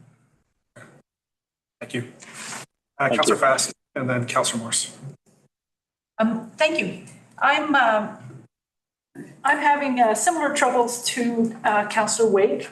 I'm as part of the previous council, we went through a long, or councils, we went through a long process to establish this design, layout, form and character of smaller dwellings that didn't need a car. So the idea of being more affordable and more accessible. And I'm concerned about the precedent of allowing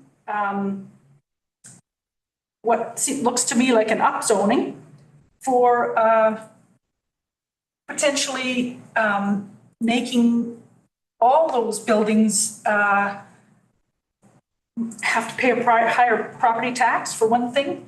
And part of the whole point was to create a neighborhood where there was a diversity of housing, some smaller dwellings, and a walkable area that had transit outside of it.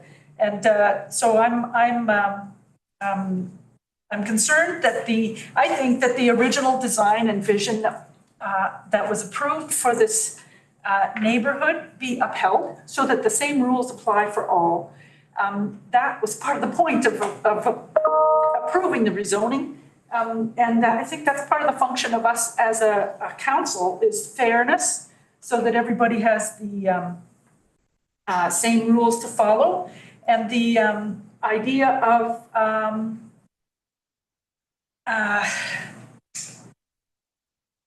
creating housing diversity, if we give notice and that consider this DVP, then we're going the other direction, I think, towards bigger, what would they be, condos? Would they even be lived in? Would they be investment properties? I don't know. I'm just thinking that it's contrary to the original vision that the folks there bought into and built, and that the empty lots might now have a precedent to also want to be even bigger. So I want to hold up that idea of the same rules for all in the neighborhood. And if council chooses to, and I'll probably be voting against these recommendations from staff, but if council does approve them, I would hope that there would be, as per the public comments, a scale drawing of the height from a registered professional rather than the sketch or the picture that was submitted with the application, which I don't know how accurate that is and where exactly that's from. So if this motion passes, if these motions pass, I'm going to ask for an in-scale drawing by a professional who can do that kind of thing. Okay, thank you. Councilor Fast? Councilor Willis? I'm having to go back to basic zoning 101 here.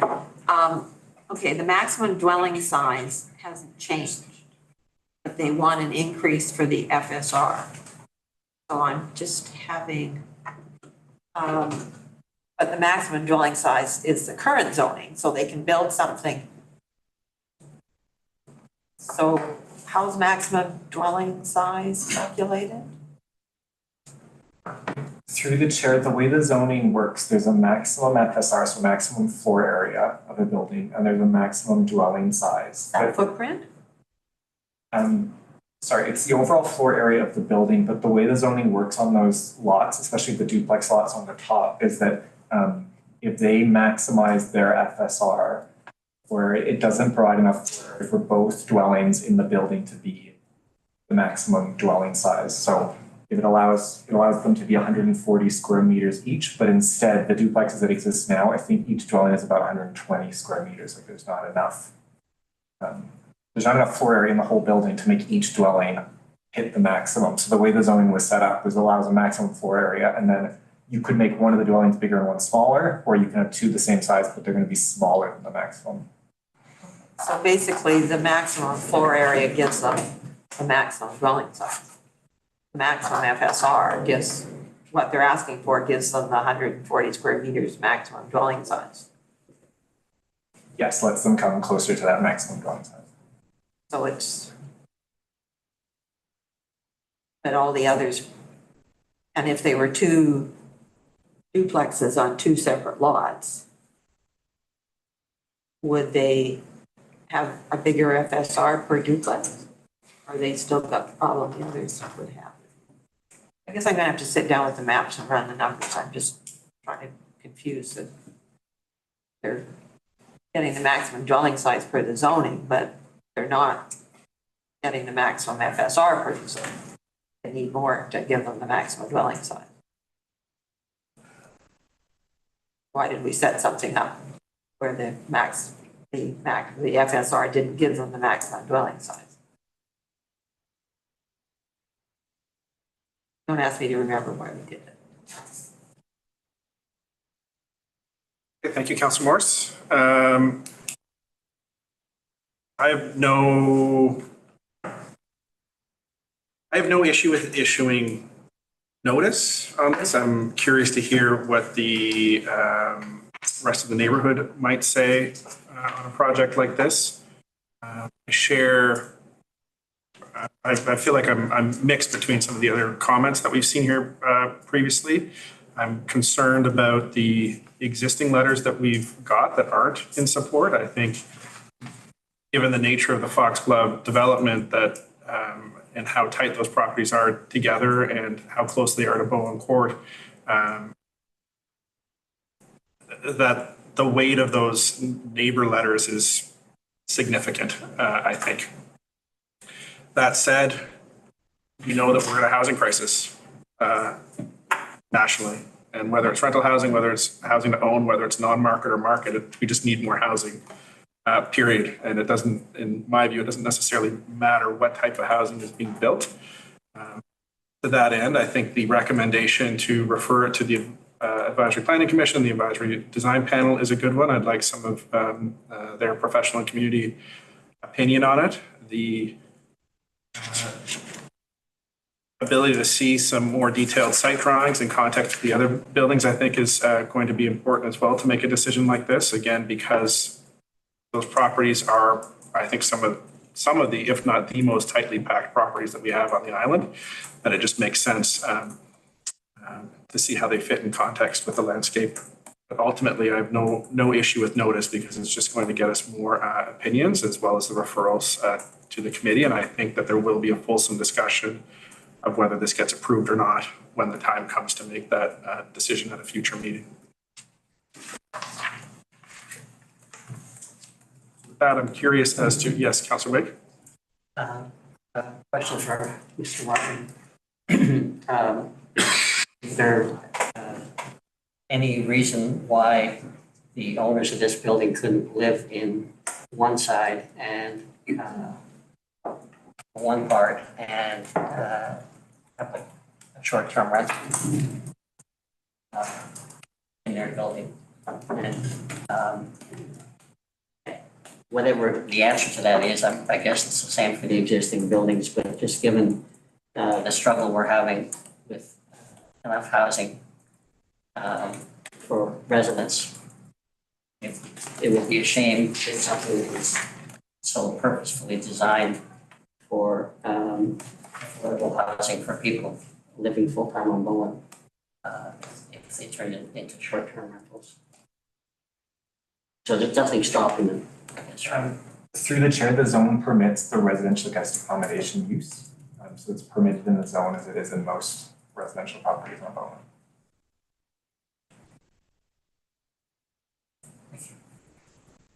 May or may not change given current policy discussions. Yeah. Right. Okay. Perhaps we can get the recommendation on the floor then to make a decision on it one way or the other.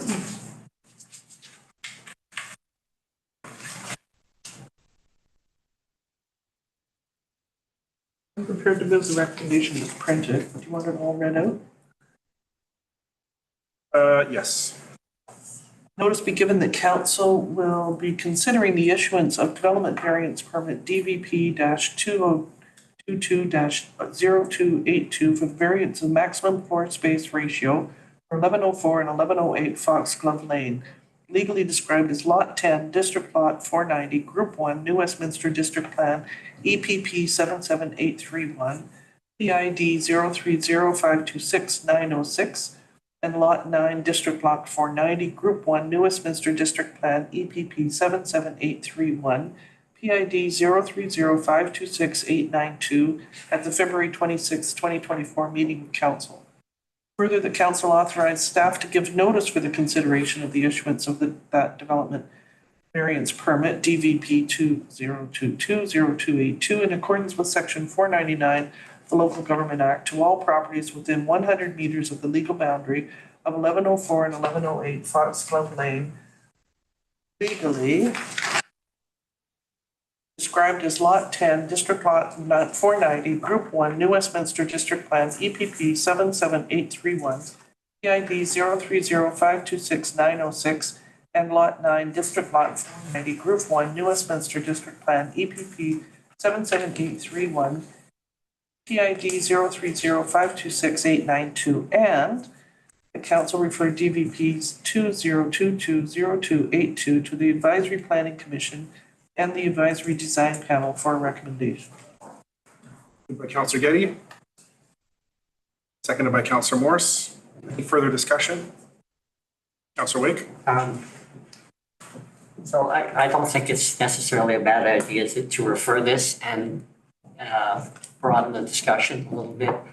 I just want to make the point that I think the response from the immediate neighbors and owners in that neighborhood is a really important consideration. And I don't know if the advisory design panel and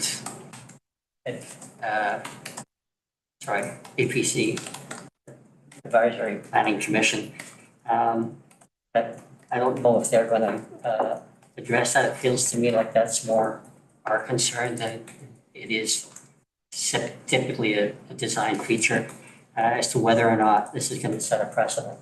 But I just think we really want to listen to the neighbors. Thank you. Councillor Fast? Thanks. I'll probably be voting against this, but I wondered if the council might include the Housing Advisory Committee as one of the groups to be referred to, considering the rental proposal that's being offered. And I would, so if the words Housing Advisory Committee could be added after Advisory Design Panel. Is there I move that as an amendment. Is there a second to that amendment? Seconded by Councillor Wake. Any discussion on the amendment to add the Housing Advisory Committee for referral? Seeing none, I'll call the question. All in favor, raise your hand, say aye. Aye. Aye. Thank you. And then while I've got the floor, just to say I'm going to, assuming that this passes, I'm going to propose another motion following it that council requires scale drawing. I'll do that afterwards. Or I can do it now, whatever you prefer. Let's dispose of this one and then we'll do that one.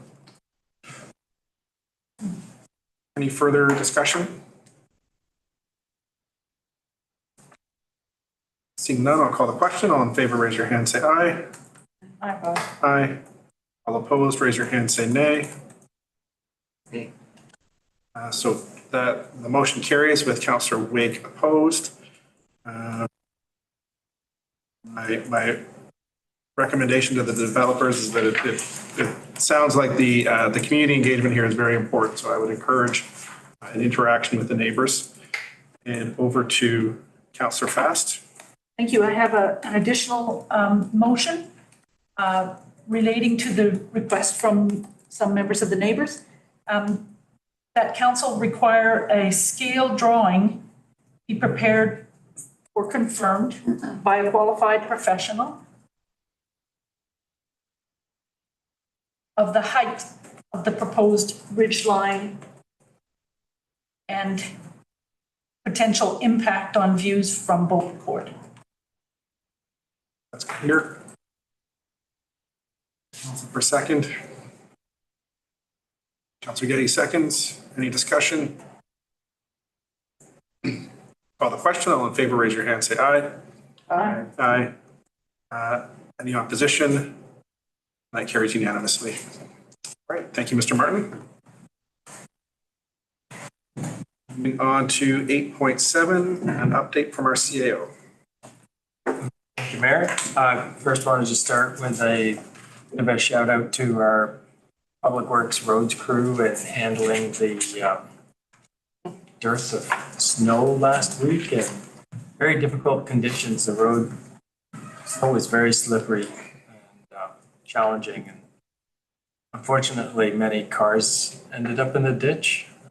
So I feel badly for those individuals. And but I do feel that the crew still did quite a good job. There's a lot of roads on Bowen, and it was many hours in the evening and early mornings to try to keep the main roads going at the very least. The brief update on capital projects, and so there's not been a lot of movement on many of the projects since we last met. Multi-use path and Carter Road Bridge and things like that are still in planning phases. And for the, we talked briefly about the Cove Bay treatment plant earlier today, as well as the Eagle Cliff drinking water project. And for the Blue Water drinking water project, that too is in planning phase and further consideration about the possibility of use of additional supply from productive well found on property out that way. So continuing to explore the best options for that project, which will inform the path forward. Regarding the community center, there's been ongoing concerns and frustration about the lack of a roof being on the building. And so I thought I'd spend a moment to just talk about that briefly. So the delays in getting the roof on is largely due to coordination errors with the architects, the builder, and their subtrades, and issues that were originally raised around some of the oil canning of the metal cladding on the siding of the building. Raised concerns with whether or not that same oil canning would occur on the roof. And so I just want to allay any concerns around the oil canning itself, as it doesn't result in any performance issues for the building. We have confirmation about that from the architects and the suppliers and the necessary professionals. However, that did result in communication challenges and mishaps and a long delay in advancing the roofing itself. And there were some issues in design detail coordination challenges that needed to be resolved of where the cladding siding of the building meets the edge of the roofing. And so I continue to raise it on a bi-weekly basis, and it was assured recently that the roofing would be going on as soon as possible. And prior to any roofing material being installed, there will be a third-party roofing inspection from the Roofing Association of BC. And so they've already been involved with the project, and they did the first inspection once the underlay was, the vapor barrier was originally applied to the plywood on the roof. And so they will be brought back again to inspect the roof because there's a potential of the existing blue, what's called underlay, of having been compromised and which could then also compromise the insulation which is underneath that.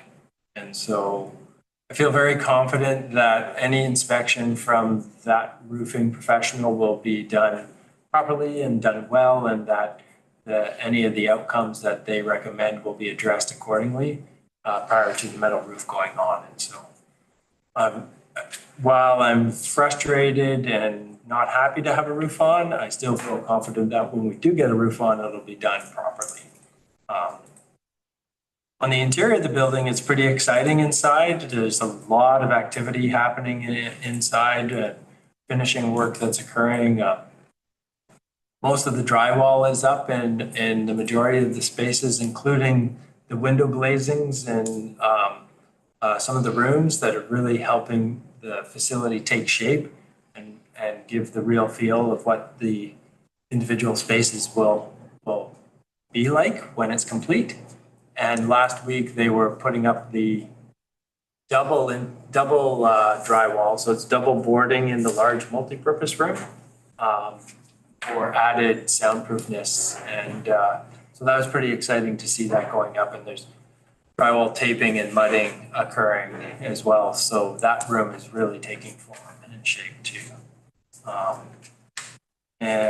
So essentially things are moving along as well as can be. And the current date is expected, completion date is expected to be end of April. I think that we'll see some movement on that. I don't think there's going to be dramatic movement at this point in time, but there may be some. Thank you. I'm just hoping to see if Alex is joining us again. Okay, sorry. Oh, my bad. That was my responsibility. I got it. Everybody's on it now, so okay, thanks.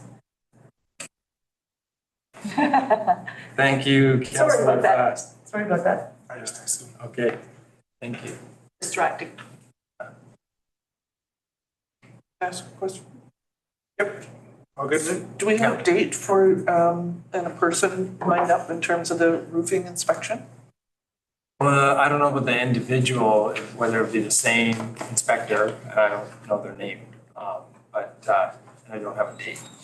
So I think what happens first is that all the material gets confirmed and prior to the material being ready for install, they have the inspector. Because one of the things you want to make sure is you have the inspection done very close to when the installation occurs so that there's low likelihood of anything happening between the two. Yeah.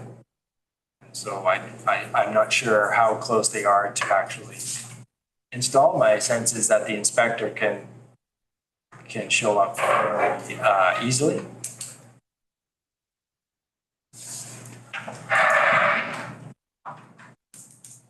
And that's it for. Any questions for the CAO on capital projects?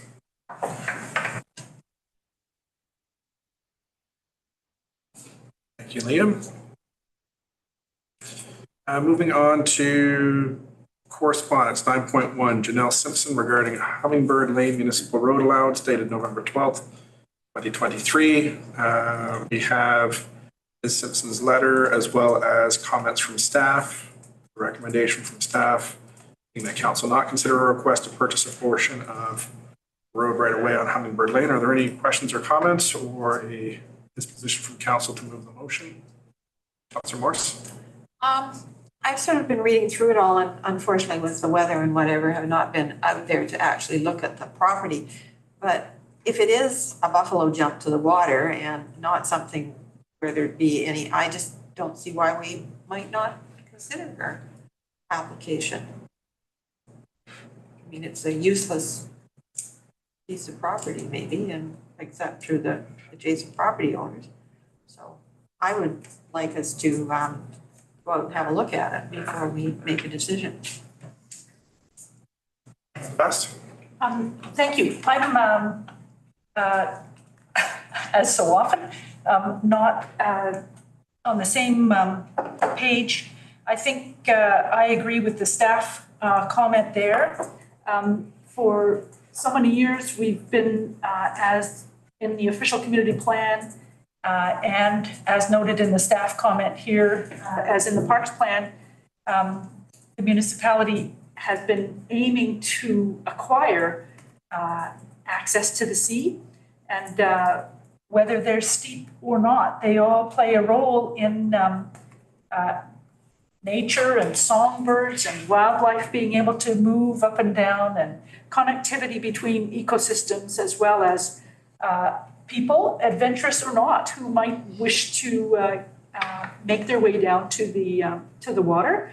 And I think council has or the municipality has a limited amount of public space, and public rights of way are really important. And I'm concerned about the precedent that this would set for others and the. Audio now. Anyway, I'm not in favor, and I won't be supporting this motion. Thank you. Won't be supporting the motion to not purchase. Oh, sorry, I'm in favor of the staff recommendation. Thank you. Thank you for checking. Any further discussion? Councilor Lake? I just note that the concern here for the owner is the challenge that the required setbacks limit potential building sites. And there is a recommendation from the Director of Planning that the owner consider a development variance permit, which to me would satisfy the concerns that the owner has, and also the concerns that Councillor Fast has raised. Thank you, Councilor Wake. Seeing no further discussion, I'll look for a motion on this matter. Fast? I move that council not consider a request to purchase a portion of the road right-of-way on Hummingbird Lane. Moved and seconded by Councilor Wake. Any further discussion? Seeing none, I'll call the question. All in favor, raise your hand, say aye. Aye. Aye. All opposed, raise your hand, say nay. Audio now unmute. Councillor Morse and Councillor Jurgens. So that carries with Councillor Morse and Councillor Jurgens opposed. Item 10.1, recommendations of the Parks, Trails and Greenways Advisory Committee and the Environment Climate Action Committee regarding Grafton Lake trails and dog leash requirements. I note that we have a somewhat dueling set of recommendations coming back from both committees. And staff has made a consolidated recommendation that attempts to merge and balance the two. Any comments from staff on the recommendation?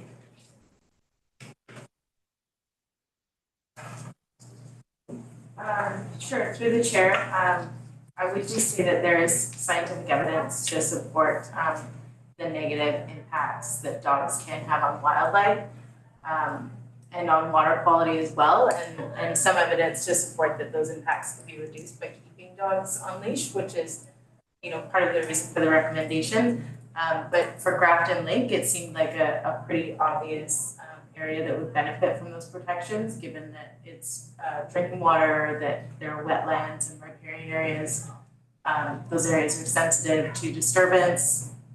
They provide really important wildlife habitat, and the proximity of the trails to those areas they're quite close.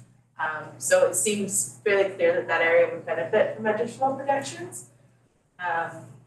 But we do understand that many community members enjoy walking their dogs off leash, so we were prepared to recommend that, all nature parks be immediately switched to on-leash areas. I think that maybe needs to be looked at a little bit closer with the Parks and Trails Committee perhaps, and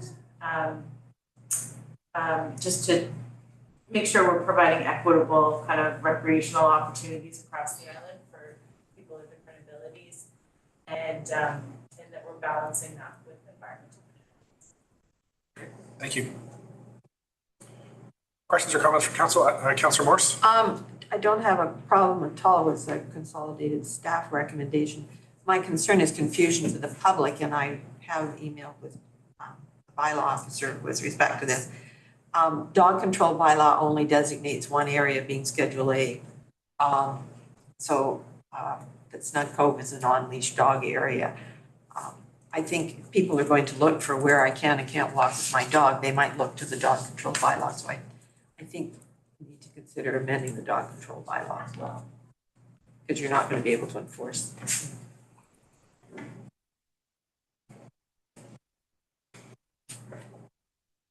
Councillor Fast? Thank you. I'm part of both of these committees, and I'm happy to support the consolidated staff recommendation below. Just a couple of things. There's two bylaws that we could use, the dog bylaw being one, and the other one is the use of public places, I think it's called. And I'll leave it up to staff. I don't think it's up to us necessarily. I don't really want to open up a dog bylaw.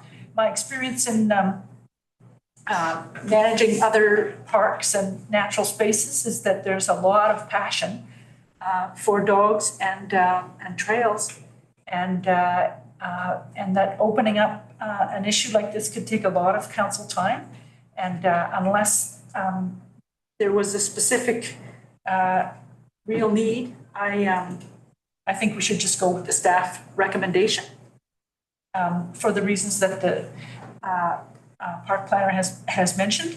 And I wanted to let you know that 25 years ago, I helped with the beginnings of the restoration of Iona Beach Regional Park, which is down near the airport, where the big sewer pipes go into the sea, and it's a sand dune kind of area. And they have, in that one park, they have 3 kinds of dog leash recommendations. I'm afraid I left my printed copy on the printer. I took a photo of the sign. There's some places where dogs are allowed on a leash, other places where the dogs are allowed off leash, and a big place where no dogs are allowed at all. That's between the jetties, big mud flat. And just so people know, you can go there and see a flock of snow geese now comes back. As of a couple of years ago is when I started seeing them. And now they have moved back into that territory, but they didn't come to before. So that's just a little bit of evidence for parks having various kinds of dog rules about dogs running free, and dogs being present at all, and wildlife responding in support of the science that the park planner was speaking about. And I'm prepared to move the motion unless anybody wants to. Whereas staff supports the recommendations of the committees related to dogs on leash on Grafton Lake trails, that council directs staff to develop educational signage and require that dogs be on leash on the Art Renison Nature Park trails. Moved by Councillor Fast. Seconded by Councillor Morse. Any further discussion? Seeing none, I'll call the question. All in favor, raise your hand, say aye. Aye. Aye. All opposed, raise your hand. Aye in favor. And that carries unanimously. 11 new business, 11.1, 11.2. 11.1, not a ton of Metro Vancouver until next week, or this week actually, when the board meets for the first time since November. As well, there is the Council of Councils this weekend, which will next weekend, focus primarily on housing. I believe Minister Kahlon will be at the event. There is what I would characterize as perhaps a bit of a storm brewing between certain municipalities on whether they support the provincial legislation, whether they don't. So I would expect to see both some pushback as well as some full-throated pushback, as well as some full-throated support at that event. And the Regional Parks Committee meeting last week was completed in record time. It was a 12-minute meeting, both open and closed, owing to the fact that several members needed to attend a TransLink event in Surrey for the launch of their Access for Everyone campaign. So for folks who haven't seen it, you will see it all over the system now.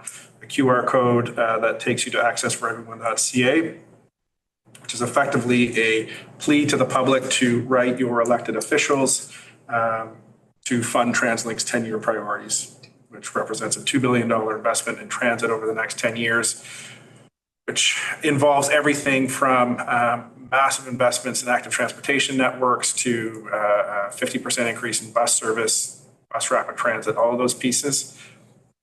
Some of these do touch Bowen Island. So usually when we're talking about TransLink planning and priorities, they don't necessarily touch Bowen Island. But this does touch things like connections from Park Royal. It touches things like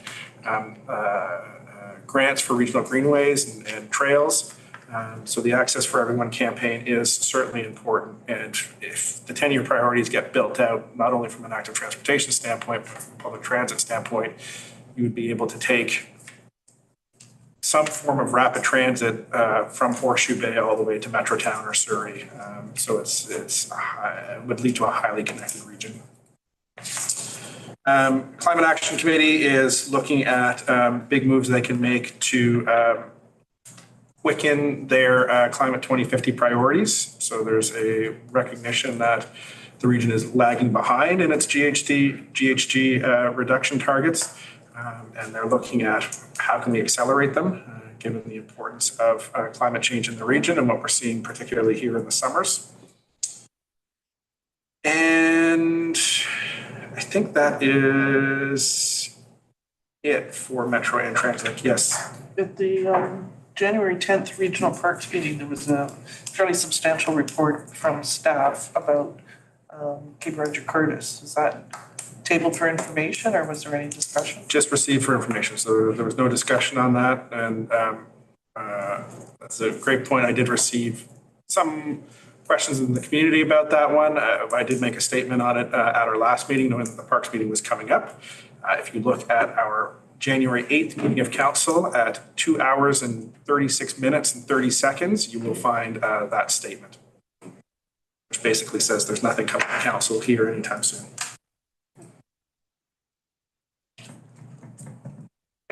Seeing no further questions, I'll turn it over to trustees Fast and Getty for an update on Islands Trust business. All right. There was a governance committee meeting on January the 15th, and it went as expected in terms of the agenda. And we're talking about, we had a legal question that had to be deferred in a closed meeting in terms of open and closed meetings, and the lawyer wasn't available. She was in court on a discovery on another litigation matter for the trust. So we've adjourned that one. And we had referrals from the Trust Council in terms of representation and compensation, and another question off the top of my head. So we're just starting the process in terms of dividing that up and who's going to research what and how much depth we're going to go into. What has superseded all of that, though, is the CAO has announced his retirement for June of this year. So we had the first meeting of the CAO hiring committee, which is the executive committee and the chairs of all of the standing committees. So I get to sit on that. And that's a very, very short timeline for figuring out the terms of reference and the advertising. And we've got a weekly meeting set up so that we can start digging into that. And we're going to have the public service agency hopefully come and talk to us this Friday. But so that's starting to take up a whole bunch of time. Oh, that's right. Because it's provincial staff. Yeah. So it's through the PSA. Fast, or Trustee Fast? I'll add a few things, some of which some of the folks here have been asking about. For example, the trust policy statement, how's the process going and what's the timeline on that? So we get an update at most trust council meetings, and we give them when we have information here verbally. I can, at the last nobody's here anymore. At the last Trust Council meeting, there were things in the agenda. Let me know if anybody wants the page numbers and things, but basically there's a 2-page briefing in there with a chart and color, or the charter, sort of the project charter. The summary business case includes the next phase in 2024-25. We'll see a consideration of a revised draft and further engagement and referrals. The funding will be used to implement a communication strategy, support public engagement by local trust committees and Bowen Island municipality as desired, and legal review of draft 2 of the revised policy statement. I don't know if Trust Council will approve the $35,000 for that or not. We'll see with the draft budget passed in December without much discussion that I recall. I don't remember any about that. the full business case is in there too, and Judy may want to add something there as well, but I just want to let everybody know what came in today was that the staff person who will be running that has been hired. So this is a successful candidate for the senior policy advisor role, so it'll be more beyond the trust policy statement. And this is Tyler Brown. So Tyler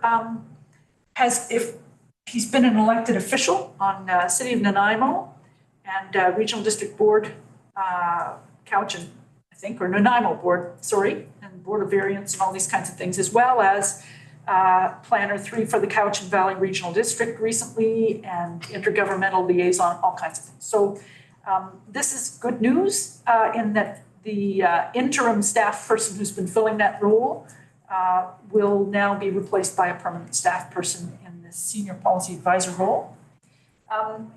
Wednesday, in the late items, you would have got a notice Wednesday at 7 o'clock. There's the webinar about freshwater sustainability, that multi-year program that's been happening across the Islands Trust area. And so this is the first webinar rolling out, and there'll be more, and they'll be re-recorded. So I'll try and get it clearer about making sure that messages get through. Trust Council in December passed a housing strategic plan. And so I've sent out a few links about that to some people who've been sending emails. So just to let everybody on council know. And that's enough about that, unless Judy wants to ask. Anybody got any questions? Okay. Thank you, trustees. Looking at question period, I'm looking at all the folks in our gallery here, as well as online, whether there are any questions. I don't see any, so we will move to adjournment. Oh, Councillor Wake with his hand up first. Moved by Councillor Wake. Your streak is. Seconded by Councillor Fast. All in favor? That carries unanimously.